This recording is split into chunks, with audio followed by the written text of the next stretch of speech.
Friends.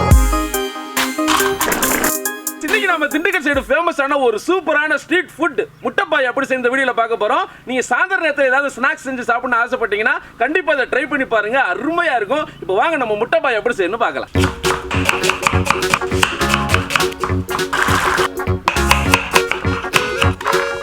ஒரு ஆளுக்கு 2 முட்டை கணக்குல 6 முட்டைப்பாயை ரெடி பண்ண போறோம். இது ரொம்ப சிம்பிளா தான் இருக்கும். ஒவ்வொரு தேவையான பொருட்களை ரெடி பண்ணி அதை ஒண்ணா மிக்ஸ் பண்றதா வேலை.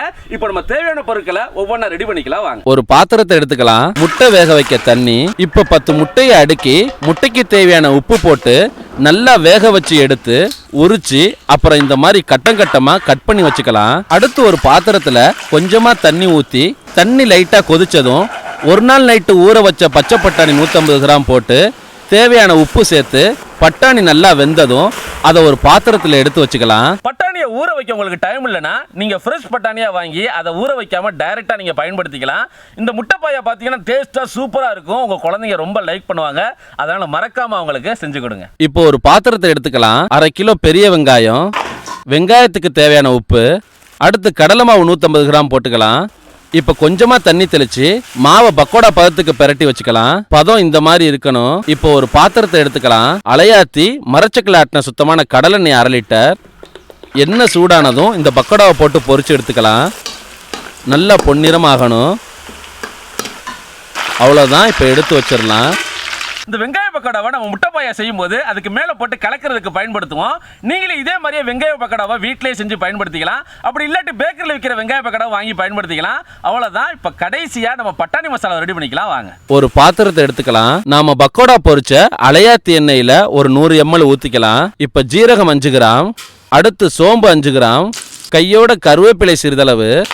கருவேப்பிலை பொரிஞ்சதும் வெட்டி வச்ச பெரிய வெங்காயம் 1/4 கிலோ லைட்டாக வதக்கிக்கலாம். அடுத்து தேவையான உப்பு. இப்போ தக்காளி 150 கிராம், அப்புறம் இஞ்சி பூண்டு பேஸ்ட் 25 கிராம், அடுத்து மிளகாய்த்தூள் 10 கிராம், மஞ்சள் தூள் 5 கிராம், அப்புறம் மல்லித்தூள் 10 கிராம், கடைசியா கரம் மசாலா 10 கிராம். மசாலா அடிப்பிடிக்காம இருக்க சிறிதளவு தண்ணி.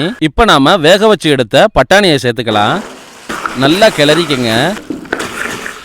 கொஞ்சமா தண்ணி ஊத்திக்கலாம். நல்லா மசாலா வேகட்டும். அவ்வளவுதான், பட்டாணி மசாலா ரெடி. தண்ணியோட கண்டிஷன் இந்த மாதிரி இருக்கணும். இப்போ ஒரு சின்ன பாத்திரத்தை எடுத்து ஒவ்வொரு ஆளுக்கா கலக்கிறதுனால கொஞ்சமா வெங்காய பக்கோடா, அதுக்கு மேல 2 முட்டை, பட்டாணி மசாலா, கீரி வச்ச கேரட், பச்சை வெங்காயம், மல்லித்தலை இதெல்லாம் போட்டு ஒரு கலக்கி அப்படியே பிளேட்ல பரிமாறி ஒவ்வொரு வாயா எடுத்து சாப்பிட்டோம்னா ஆகா சுவையான ரோட்டுக்கடை முட்டைப்பாயா ரெடி. ஒரு பாத்திரத்தை எடுத்துக்கலாம். பொரிச்ச வெங்காய பக்கோடாவை ஒரு ஆளுக்கு தேவையான அளவு போட்டுக்கலாம். அடுத்து 2 வெட்டி வச்ச முட்டை, அதுக்கு மேல பட்டாணி மசாலா ஒரு ஆளுக்கு இந்த அளவு தான் போடணும். இப்ப சிறிதளவு கேரட், சிறிதளவு பச்சை வெங்காயம், சிறிதளவு மல்லித்தலை. இப்ப எல்லாத்தையும் நல்லா கலக்கிக்கலாம். அவ்வளவுதான். இதை ஒரு பிளேட்ல பரிமாறிக்கலாம்.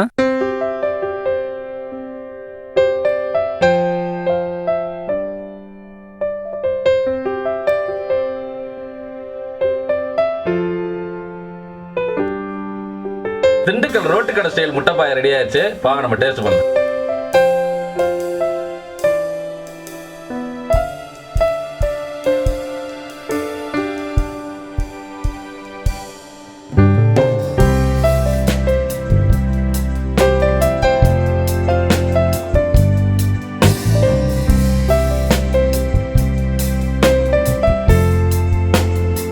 முட்டைப்பாயா அட்டகாசமா இருக்கு. வெங்காய பக்கோடாக்கு பதிலாக நீங்க சம்சா, கடலை வடை இதுங்களையும் பிச்சு போட்டுக்கலாம். சூப்பரா இருக்கும். அதே மாதிரி ரோட்டுக்கடை ஸ்டைல்லே வேணும்னு பிரியப்படுறவங்க கடைசியா கலக்கும் போது லைட்டா அஜின முட்டை போட்டுக்கங்க, நல்லா இருக்கும். இந்த வீடியோ உங்களுக்கு பிடிச்சிருந்தா லைக் பண்ணுங்க, ஃப்ரெண்டுங்க கூட ஷேர் பண்ணுங்க, மறக்காம பேஜை ஃபாலோ பண்ணுங்க.